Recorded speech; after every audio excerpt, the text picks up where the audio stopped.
As I stepped into the grand lobby of the Radisson Aquatica Resort Barbados, I felt a rush of excitement, like a naive little lamb being led to the slaughter. Little did I know this supposed paradise would turn out to be a never-ending nightmare. From the get-go, I was struck by the stark contrast between the picturesque brochures and the worn, tired reality. The chipped paint, the peeling balconies, and the small, poorly maintained pool all screamed long-term underinvestment. It was like they took all the money they saved on maintenance and invested it in the sleek, deceiving marketing campaign that lured me in. I checked into my room, anticipating a cozy haven after a long journey. But oh, the horror. The bathroom was a breeding ground for bacteria, with visible limescale and grime in the shower, a stained, rotting, and dirty bathtub, and to top it off, a cockroach scurrying across the floor on the first night. I mean, can you imagine the audacity of these people? Charging top dollar for a room that's essentially a petri dish for diseases. And don't even get me started on the shower water temperature, which fluctuated wildly between freezing cold and scalding hot. I swear it was like they wanted me to develop a rare skin condition. I reported the issue, but of course, it was never resolved. I guess they were too busy counting their profits to care about the comfort and safety of their guests. But hey, maybe I'm just being too picky. I mean, who needs a functional shower when you can have? Wait for it. A third glass? Yes, you read that right. I requested an additional glass, and the housekeeping staff had the nerve to deny me, citing a policy of only 2 per room. It's like they thought I was some kind of common thief, trying to steal their precious glasses. I mean, can you imagine the logic behind this? Oh, we can't provide a third glass because then our guests might get too comfortable and forget to leave the resort. And then there was the air conditioning unit, which seemed to have a personal vendetta against me. It leaked water, emitted a strong, damp smell, and released a strange, potentially toxic odor on multiple nights. I was essentially sleeping in a toxic waste dump, all while the resort staff was happily collecting their paychecks. But of course, the cherry on top was the customer service, or rather, the complete lack thereof. The front desk staff seemed to be competing in a who can be the most unhelpful contest. I requested assistance with the room issues, and they just shrugged it off, like I was some kind of pesky insect they couldn't swat away.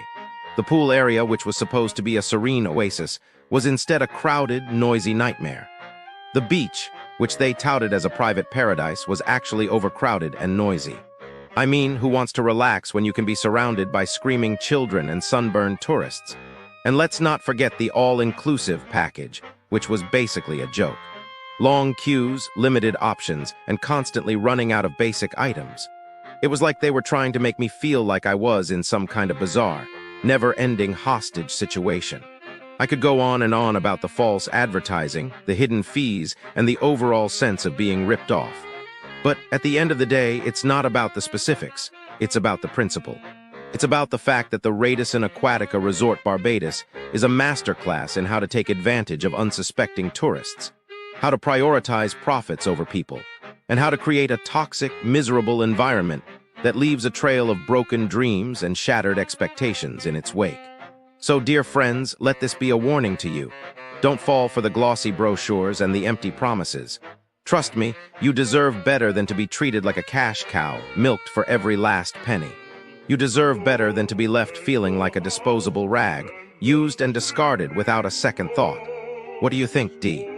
The reality of businesses near Radisson Aquatica Resort Barbados. If you're staying at the Radisson Aquatica Resort Barbados, you might assume the surrounding businesses would match the resort standards. Unfortunately, that assumption would be tragically wrong. The businesses here, they're a masterclass in disappointment. Let's start with Sheraton Mall, the closest shopping option.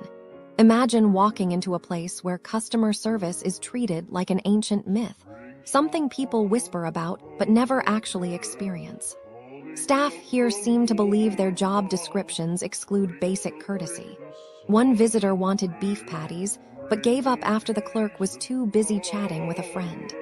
Another was met with such hostility at Massey stores that they vowed never to return. And if you're hoping for reasonably priced electronics, Gadget Central laughs at your optimism while charging absurd prices for mediocre gear. Even the parking lot is a hazard, dimly lit, as if designed for a horror movie. Then there's Body Magic Day Spa, where relaxation goes to die. A woman arrived for a bikini wax, only to be greeted by an attendant who acted like smiling was illegal. The waxing specialist then made crude comments about her body, as if humiliation was part of the package. The only positive, the wax was quick, probably because they wanted her out faster. Hungry, Indian Grill promises flavor but delivers regret. The roadies have been accused of causing stomach pains, which, unless you enjoy food poisoning, is not ideal. The portions are stingy, the service slower than a tortoise in molasses, and the sanitation questionable, rats included at no extra charge. One diner described the curry as flavorless, which, for Caribbean cuisine, is a crime. Blush Cafe is where dreams of a nice breakfast go to wither. The staff here treats seating arrangements like a high-stakes chess game, except you're the pawn. Families are scolded for turning chairs to face each other. Orders take 40 minutes to arrive, only to be wrong or burnt. And if you dare complain, they'll charge you twice for the privilege. The prices, high enough to make your wallet cry. Harbor Lights Barbados should be a fun beachside experience. Instead, it's a symphony of chaos. Cockroaches sprint across tables like they're training for the Insect Olympics. The food takes so long to arrive you'll forget why you ordered it. And the entertainment?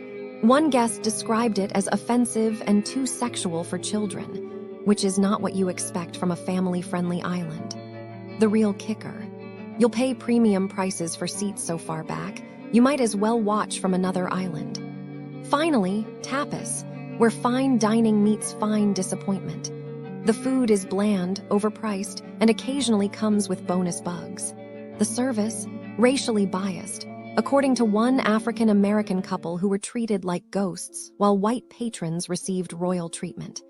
And if you ask about allergens, expect misinformation, because who needs accuracy when you're charging $95 for a terrible steak?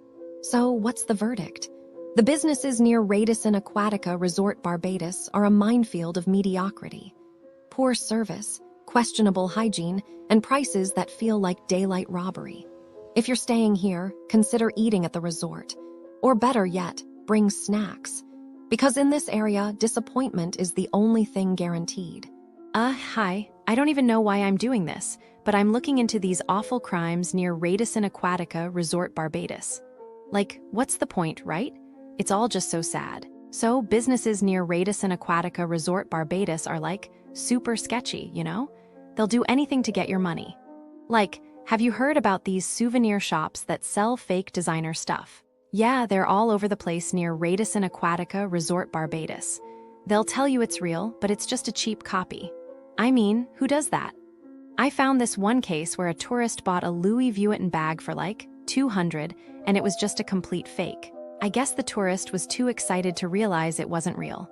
Probably didn't even think to check. And then the shopkeeper was all like, "Oh, it's genuine, I swear." Like, come on, dude. The tourist probably felt so stupid afterwards. I bet they were like, why did I just waste my money? And the shopkeeper, he's just gonna do it again to someone else. It's just so wrong. Or like, have you heard about these street vendors that sell local art near Radisson Aquatica Resort Barbados? Yeah, most of it is just mass-produced junk from China. They'll tell you it's handmade by a local artist, but it's just a lie. I heard this one story where a tourist bought this unique painting for like $300, and it was just a print you could find online for $10. I mean, can you believe it? The tourist was probably so excited to support local art, and it was all just a scam. I bet they felt so betrayed. And the vendor, he's just gonna keep on selling his fake art to unsuspecting tourists. It's just so sad, so sad, so sad, so sad, so sad, so sad, so sad, so sad, so sad, so sad, so sad, so sad, so sad, so sad, so sad, so sad.